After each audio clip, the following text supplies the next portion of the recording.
श्री स्वामी समर्थ तुम्हा सर्वांचे आपल्या यूट्यूब चॅनलमध्ये सहर्ष स्वागत आहे। आज आपण श्री स्वामी चरित्र सारांमृत अध्याय 18चे पठण करणार आहोत। श्री गणेशाय नमः।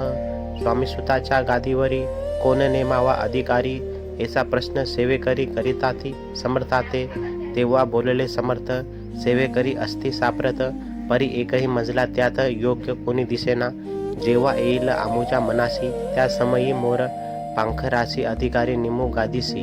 चिंता तुम्ही न करावी, मोर पांखरा। समर्थ म्हणती, वेळोवेळी रात्रंदिनी तोची चाळा मोठमोठ्याने ओरडती।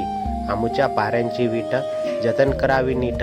वारंवार म्हणती समर्थ, काकूबाई लागून लपवून ठेविले विटेसी, ती दिली पाहिजे आम्हासी। याचा अर्थ कोणाशी स्पष्ट काही कळेना। असो, स्वामी सुतांचा भ्राता कोकणात राहत होता। स्वामी सुत मृत्यू पावता वर्तमान कळले त्या, तो केवळ अज्ञान। दादा तयाचे अभिनाम, त्याचे शरीरी असमाधान। कृश होत चालला, काकूबाईने तयांशी आणविले आपणापासी। एके दिवशी समर्थांशी दादांप्रती दाखविले। समर्थ बोलले बाईंशी, 4 वेळा जेवू घाली आसी, आरोग्य होईल बाळासी। चिंता मनासी करू नको, त्याप्रमाणे बाई करिता। दादांशी झाले आरोग्यता, समर्थांची कृपा होता रोग कोठे राहील। केजे गाव मोगलाईत, तेथे नानासाहेब भक्त। त्यांनी बांधिला श्रींचा मठ, द्रव्य बहुत खर्चिले।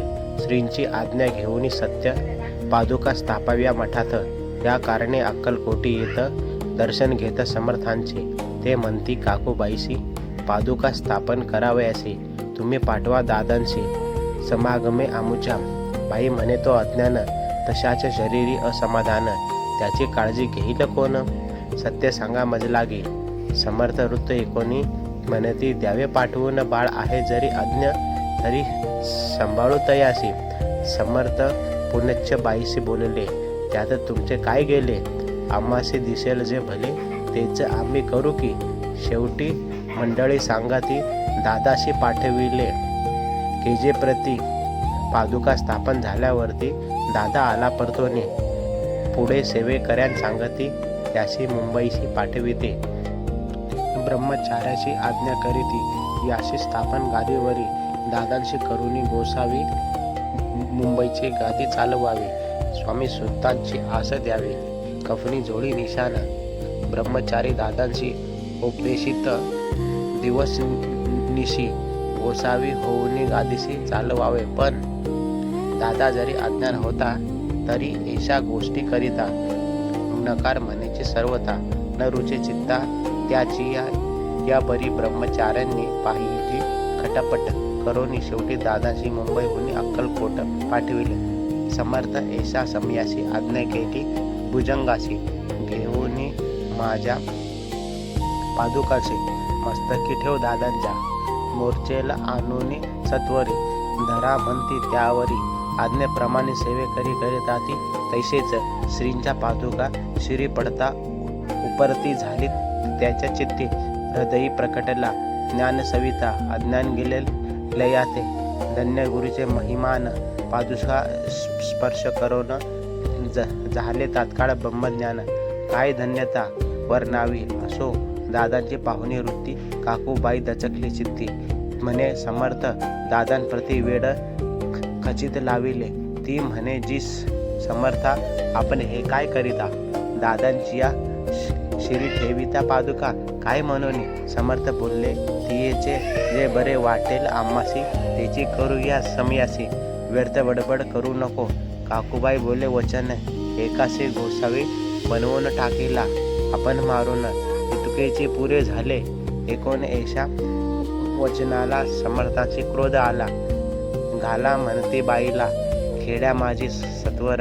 काकूबाईने आकांत करुणी मांडीला अनर्थ। नाना शब्द बोलता बाळ पिटीत स्वहस्ते। परी समर्थ त्या समयी लक्ष तिकडे दिले नाही। दादांशी बनविले गोसावी, कफनी झोळी अर्पिली।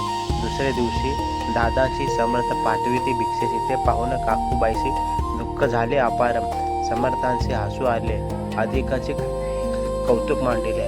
दादांशी जवळ बोलाविले, काय सांगितलं तयांची अनुसया तुझे माता तेजपाशी दीक्षा माग आता अवश्य म्हणून तत्वता जननी जवळ पातला ऐसे बाईने पाहून क्रोधविष्ट अंतिकरणी म्हणे तुझे हे करणी लोकापवाद कारण एकोणी मातेची उक्ती दादा तिच प्रती बोलती एहिक चुके तुच्छ गमती माते आजपासून पुत्राचे एकोणे वचन उदास झाले तिचे मन असो दादा गोसावी होऊन स्वामीन भजनी रंगिले काही दिवस झाल्यावरी मग आले मुंबापुरी स्वामी सुतांच्या गादीवरी बसवणी संस्था चालविली इति श्री स्वामी चरित्र सारामृत नाना प्राकृत कथा संमत सदा प्रेमळ परिसोत अष्टोदशोध्याय गुढा श्रीरस्तु शुभम भवतु श्री स्वामी समर्थ महाराज की जय दिगंबरा दिगंबरा श्रीपाद वल्लभ दिगंबरा दिगंबरा दिगंबरा श्रीपाद वल्लभ दिगंबरा दिगंबरा दिगंबरा श्रीपाद वल्लभ दिगंबरा श्री स्वामी समर्थ महाराज